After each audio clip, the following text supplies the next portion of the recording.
పంపిణీ వ్యవస్థ మొత్తం ఎవరి చేతుల్లో అయితే ఉందంటే అది అల్లు అరవింద్ కానివ్వండి, సురేష్ నారాయణ కానివ్వండి, లేకపోతే ఇప్పుడు సురేష్ బాబు కానివ్వండి, వీళ్ళందరూ వచ్చే నేపథ్యంలో కేవలం వీళ్ళు వాళ్ళ డిమాండ్ ఏదైతే ఉందో రేట్లు పెంచుకోవడానికి ఉన్న అవకాశం కానివ్వండి దాన్ని పునరాలోచించాలి అనే ఆలోచనతోనే అక్కడికి వచ్చినట్టుగానే ఎక్కువ మంది విశ్లేషిస్తున్నారు. ఎలా చూడాలంటారు దాన్ని? ఎస్ ఖచ్చితంగా. ఎందుకంటే వీళ్ళందరూ కూడా సినీ ప్రముఖులు, ముఖ్యంగా సంక్రాంతికి దాదాపు 3 పెద్ద సినిమాలు రిలీజ్ కాబోతా ఉన్నాయి. సో దానికి సంబంధించిన దర్శకులు, ప్రొడ్యూసర్స్ కూడా రావడం జరిగింది. ఎందుకంటే ఇప్పటికే అంటే గతంలో ఉన్న ఏదైతే టికెట్ల రేట్ల పెంపు అంశం కావచ్చు, అదేవిధంగా బెనిఫిట్ షోలు కావచ్చు, దానిపై ఖచ్చితంగా ప్రభుత్వం పునరాలోచించాలని చెప్పేసి కోరుతా ఉన్నట్టుగా కూడా తెలుస్తూ ఉంది. ఎందుకంటే దీనిపై ప్రభుత్వం, ఎందుకంటే ఇప్పటికే సినిమాటోగ్రఫీ మంత్రి కూడా కోమటిరెడ్డి వెంకటరెడ్డి కూడా చెప్పడం జరిగింది, ఇక నుంచి తెలంగాణలో బెనిఫిట్ షోలు ఉండవు అని. ఏదైతే పెంపుకున్న టికెట్లు పెంపుకు అవకాశాలు కానివచ్చు, ఇట్లా ఇస్తున్నా కూడా ఏదైతే ప్రభుత్వం కానివచ్చు, పోలీసులు కానివచ్చు చెప్పినా వినకుండా, సో వాళ్ళు మేము మామూలు ప్రజల కంటే ఎక్కువ అన్న ఏదైతే వాళ్ళలో ఉందో, సో దాన్ని ప్రధానంగా వీళ్ళు హైలైట్ చేస్తా ఉన్నట్టుగా కూడా తెలుస్తోంది. ఎందుకంటే అందరికీ కూడా చట్టాలు సమానంగా వర్తిస్తాయి, సో ఎవరు కూడా ఆ చట్టానికి అతీతులు కారు అన్నదే సో ఇక్కడ సీఎం చెప్పాడనే ఉద్దేశాన్ని ఈ యొక్క సమావేశంలో మరొకసారి చెప్పే అవకాశం అయితే కనిపిస్తోంది. ఖచ్చితంగా ఇటు ప్రభుత్వము ఇటు సినీ పరిశ్రమకు మధ్యలో ఏదైతే గ్యాప్ అని చెప్తా ఉన్నారో గ్యాప్ లేదు అని చెప్పేందుకే ఈ సమావేశం నిర్వహిస్తా ఉన్నట్టుగా కూడా తెలుస్తా ఉంది. ముఖ్యంగా దిల్ రాజు దీన్ని ఇనిషియేట్ చేస్తా ఉన్నట్టుగా కూడా తెలుస్తా ఉంది. ముఖ్యంగా అంటే ఏదైతే సంక్రాంతికి పెద్ద సినిమాలు ఏవైతే బరిలో ఉన్నాయో, సో వాటి పెంపు, టికెట్ల పెంపునకు అంశం కూడా మరొకసారి చర్చకు వచ్చే అవకాశం కనిపిస్తోంది. మరి ప్రభుత్వం సో ఎట్లాంటి నిర్ణయం తీసుకుంది? ప్రభుత్వం ఇప్పటికే సినిమాటోగ్రఫీ మంత్రి ప్రకటించిన విధంగానే టికెట్ రేట్లు పెంచి ఉండదు అని చెప్పారు. సో మరి ఇప్పుడు పెంచుతారా? సో ప్రభుత్వం దీనిపై పునరాలోచించుకుంటున్నా? సో ఎట్లా ముందుకు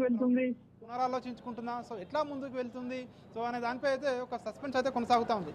అయితే రాజు, ఇంకొక విషయం చెప్పండి. మీరు ఇప్పుడు ఒకవేళ సరే ఈ పుష్ప 2 రిలీజ్కి సంబంధించిన ఆ టైంలోనే ప్రీమియర్ షోస్లో ఈ గొడవ జరిగినా సరే వందలాది ప్రీమియర్ షోలు పడ్డాయి, అప్పటికి లక్షలాది మంది ఆ సినిమాను చూసే ప్రయత్నం చేశారు, అదంతా జరిగింది. ఘటన జరిగిందేమో ఒక్క ప్రాంతంలో, ఒక్క థియేటర్లో మాత్రం. అది కూడా చాలా క్లియర్గా ఏదైతే హీరో అక్కడికి రావడం కానివ్వండి, రోడ్ షో లాంటి ఒక ప్రయత్నం చేయడం కానివ్వండి, దానివల్ల జరిగింది. సో దాన్ని దృష్టిలో పెట్టుకొని మొత్తం రాష్ట్ర వ్యాప్తంగా బెనిఫిట్ షోలు జరిగిన ప్లేసెస్లో చాలా పీస్ఫుల్గా జరిగిన థియేటర్స్ కూడా చాలా ఉన్నాయి. అలాంటి దాన్ని ఒక్క సంఘటన బేస్ చేసుకొని మొత్తాన్ని బెనిఫిట్ షోలు లేవని కానివ్వండి, లేకపోతే ఇలాంటి ప్రీమియర్ షోలు లేవు అని ప్రభుత్వం ఒకవేళ నిర్ణయం తీసుకుంటే అది ఓవైపు ప్రభుత్వానికి కూడా ఆదాయంకి నష్టం జరిగే అవకాశం లేదంటారా? ఖచ్చితంగా ఇది గవర్నమెంట్కు ఆదాయంతో పాటు ఇటు పెద్ద సినిమాలకు ఎవరైతే నిర్మాతలుగా ఉంటారో వాళ్ళు కూడా నష్టం వచ్చే అవకాశం అయితే స్పష్టంగా కనిపిస్తూ ఉంది. అయితే ప్రభుత్వం మాత్రం ఒకటే చెప్తా ఉంది. ఎందుకంటే ఆ యొక్క ప్రీమియర్ షో ఏదైతే పెట్టడం జరిగిందో, బెనిఫిట్ షో పెట్టడం జరిగిందో, ఆ బెనిఫిట్ షోకి వెళ్ళినప్పుడు ఖచ్చితంగా అక్కడ అనుమతి కూడా లేదు. ఖచ్చితంగా అనుమతి తీసుకుని వెళ్లాల్సింది. అనుమతి కూడా పోలీసులు అంతకుముందు నిరాకరించారు. సో ఈ ఘటన నేపథ్యంలో తొక్కిసలాట కావచ్చు, తదనంతర పరిణామాలు కావచ్చు, తర్వాత ప్రెస్ మీట్ పెట్టడం కావచ్చు, సినిమా ఏదైతే టీం ఉందో, సో ఇట్లాంటి ఘటనలు కేవలం మేము బాధ్యులం కాదు అని చెప్పి ఏదైతే ఉందో దానికి ప్రభుత్వం ఈ అంశంపైన సీరియస్ అయినట్టుగా కూడా మనం చూసాము. సో ప్రభుత్వం అయితే కరాఖండిగా స్పష్టంగా చెప్తా ఉంది. దీన్ని ఖచ్చితంగా ప్రత్యక్షంగా పరోక్షంగా ఎవరైతే పుష్ప టీం ఉంటుందో వాళ్ళే బాధ్యులవుతారని చెప్పేసి ప్రభుత్వం మొదటి నుంచి కూడా చెప్తా వస్తూ ఉంది. అయితే కేవలం ఒక సినిమా థియేటర్లో ఇట్లాంటి ఇన్సిడెంట్ జరిగింది కాబట్టి ఇక నుంచి ఇట్లాంటి బెనిఫిట్ షోలు కానివచ్చు, టికెట్ రేట్ల పెంపు కానివచ్చు ఉండదంటే సో రాక తప్పదు. ఎందుకంటే సో మనం చూస్తా ఉన్నాం ఇదంతా ఒక సినిమా విషయంలోనే, ఒక థియేటర్లోనే జరిగిన అంశం కాబట్టి సో రాష్ట్ర వ్యాప్తంగా ఉన్నటువంటి అన్ని థియేటర్లకు సో దీన్ని ఆపాదిస్తే ఏ విధంగా ఉంటుంది, ప్రభుత్వం ఏ విధంగా స్పందిస్తుంది? సో మరి ప్రభుత్వం ఏమన్నా పునరాలోచిస్తుందా, లేదంటే ప్రభుత్వం తీసుకున్న నిర్ణయానికి ఈ విధంగానే ముందుకు వెళ్తుందా అనేది చూడాల్సి ఉంటుంది. ఇంకొక అంశం ఏంటంటే ఇప్పటికే అసెంబ్లీలో సీఎం రేవంత్ రెడ్డి క్లియర్ గా చెప్పారు, ఖచ్చితంగా ప్రభుత్వం నుంచి వచ్చే ఇన్సెంటివ్స్ కానీ ఏదైతే సబ్సిడీస్ కానీ ఖచ్చితంగా సినిమా పరిశ్రమకు ప్రోత్సాహకంగా ప్రభుత్వం ఉంటుంది. కానీ ఏదైతే ఇట్లాంటి తొక్కిసలాట ఘటనలు కావచ్చు, సంధ్యా థియేటర్ లాంటి ఘటనలు కావచ్చు, ఇట్లాంటి ఘటనలు జరిగితే మాత్రం ప్రభుత్వం చూసాము. సో మరి ఎట్లా ఈ అంశంలో ప్రభుత్వం ఏ విధంగా ముందుకు వెళ్తుంది? సో సినీ పరిశ్రమ ఇంకేదైనా ఆల్టర్నేట్ గా ప్రభుత్వం ముందు ఏదైనా అంశాలను పెడుతుందా సో అనేది మాత్రం చూడాల్సి ఉంటుంది. సో ఈ సందర్భంలో దిల్ రాజుకు సంబంధించిన ప్రతిపాదనలు కానివ్వండి, లేకపోతే ఈ దిల్ రాజు దీంట్లో మధ్యలో ఇన్వాల్వ్ అవ్వడం అన్నది, ఎందుకంటే ఎఫ్డీసీ చైర్మన్గా తను ఉన్నారు, అంతేకాకుండా ఫిల్మ్ ఇండస్ట్రీకి సంబంధించి చూసినప్పుడు ఆ నలుగురు అనే దాంట్లో దిల్ రాజు ఉంటారు. ఎందుకంటే పంపిణీ వ్యవస్థలో ఎక్కువ థియేటర్లు కానివ్వండి, లేకపోతే ఆ ఎక్కువ డిస్ట్రిబ్యూషన్ వ్యవస్థని బాగా హ్యాండిల్ చేస్తారు దిల్ రాజు అనేది ఒక మాట ఉంది. సో దిల్ రాజు ఇనిషియేటివ్ తీసుకొని దీన్ని చేయడం ద్వారా ఎంతో కొంత సినిమా ఇండస్ట్రీకి ఏమైనా లాభం చేకూరే అవకాశం ఉందంటారా? ప్రభుత్వం అయితే భావిస్తా ఉంది. ఎందుకంటే ఇటు ప్రభుత్వంలో ఆయన కీలకంగా ప్రస్తుతం చైర్మన్ పోస్ట్ లో ఉన్నాడు, ఎఫ్డీసీ చైర్మన్ పోస్ట్ లో ఉన్నాడు.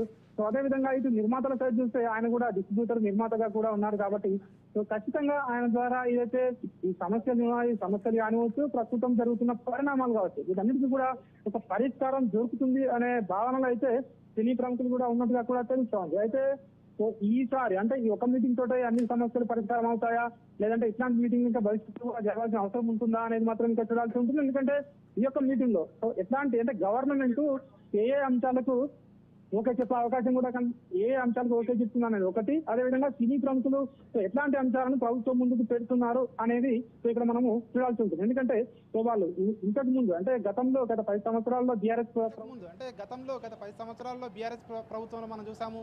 సో అప్పుడు గవర్నమెంట్ తో సినీ ప్రముఖులు చాలా సన్నిహితంగా ఉండేవారు. మరి ఈసారి ఈ ప్రభుత్వం వచ్చిన తర్వాత కొద్దిగా గ్యాప్ ఉన్నట్టుగా కూడా గత సంవత్సర కాలంగా కూడా చాలా మంది చర్చించుకుంటున్నారు. సో ఈ నేపథ్యంలోనే ఈ సంధ్య థియేటర్ ఘటన జరగడము, తద్వారా మంత్రులు కూడా ఇందులో రియాక్ట్ కావడము, ఇటు సినీ ఇండస్ట్రీకి మంత్రులకు గ్యాప్ వచ్చిందనేది టాక్ రావడము, అదేవిధంగా సినీ పరిశ్రమ వైజాగ్ తరలిపోతుందని చెప్పి సో మరొక చర్చ జరగడము. సో ఇవన్నిటి పరిణామాల నేపథ్యంలో ఈరోజు జరుగుతున్నటువంటి ఏదైతే సమావేశం ఉందో ఈ సమావేశంలో ఈ అన్ని అంశాలు కూడా చర్చకు వస్తాయా సో అన్న అనుమానం కూడా లేకపోలేదు. వీటితో పాటు ప్రభుత్వం సినీ పరిశ్రమకు సంబంధించినటువంటి సమస్యలు కావచ్చు, ఇతర అంశాలు కావచ్చు, టికెట్ల పెంపు కావచ్చు, బెనిఫిట్ షోలు కావచ్చు, సో వీటన్నిటిపై ఎట్లా నిర్ణయం తీసుకుపోతుంది, ప్రభుత్వం నిర్ణయం ఏంటి, అసలు ప్రభుత్వం ఏం చెప్పాలనుకుంటుంది అనేది మాత్రం ఒక ఉత్కంఠగా సో ఎదురు చూస్తున్న పరిస్థితి అయితే కనిపిస్తా ఉంది. అయితే మీరు అన్నట్టుగా ఒక్క మీటింగ్లో అన్ని పూర్తవ్వడం అన్నది అది అసాధ్యం, ఖచ్చితంగా అర్థమవుతుంది. అదే సందర్భంలో మరికొన్ని కీలకమైన అంశాలు ఏదైతే ఆ సినిమా రిలీజ్కి సంబంధించిన హీరోయిన్లు ప్రభుత్వ కార్యక్రమాలకు సంబంధించిన స్టార్ క్యాంపెయినర్లుగా మారాలి అనేది ఒక కండిషన్ పెట్టే అవకాశం ఉందని అనుకుంటున్నారు. అలాంటి సందర్భాల్లో అందరూ దాంట్లో నటించాల్సిన అవసరం ఉంటుంది. ఎందుకంటే మనం చూసాం గతంలో మహారాష్ట్ర, రాజస్థాన్ ఇలాంటి కొన్ని స్టేట్స్ వాళ్ళ టూరిజంని సపోర్ట్ చేయడానికి, ప్రమోట్ చేయడానికి అమితాబ్ బచ్చన్ ఇలాంటి వాళ్ళని కొద్దిమంది హైర్ చేసుకొని వాళ్ళతో ప్రచార కార్యక్రమాలు చేయించారు. సో అలాంటి ప్రయత్నం కూడా జరగాలనేది ఒక ఆలోచనలో అయితే రాష్ట్ర ప్రభుత్వం ఉన్నట్టుగా కనిపిస్తుంది. సో ఈ రెండింటిని మిక్సప్ చేస్తూ లేదంటే రెండింటిని బ్యాలెన్స్ చేస్తూ ప్రభుత్వం యాక్సెప్ట్ చేసే అవకాశం ఏమాత్రం ఉందంటారు?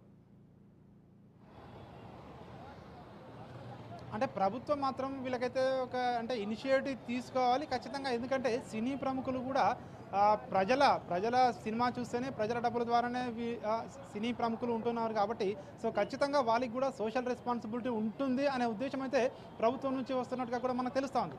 ఖచ్చితంగా సోషల్ రెస్పాన్సిబిలిటీ ఉంటుంది. సో సినిమా టీంలకు కావచ్చు, ఇటు నటీనటుల మనకు కావచ్చు, సో వాళ్ళు కూడా ఖచ్చితంగా సో ఇట్లాంటి ప్రభుత్వం తీసుకొచ్చే ఇనిషియేటివ్కి మద్దతు ఇవ్వాలి. ఖచ్చితంగా వాళ్ళు సో ఇట్లాంటి వీడియోలు చేయడంతో పాటు ప్రభుత్వానికి ఖచ్చితంగా ఇట్లాంటి అవసరం ఉన్నప్పుడు ఖచ్చితంగా వాళ్ళు ఇట్లాంటి వీడియోలు చేయాలని చెప్పేసి, ప్రచారం చేయాలని చెప్పేసి ప్రభుత్వం వైపు నుంచి కోరే అవకాశం కనిపిస్తూ ఉంది. ఎందుకంటే ఖచ్చితంగా సోషల్ రెస్పాన్సిబిలిటీగా వాళ్ళు చేయాలని ప్రభుత్వం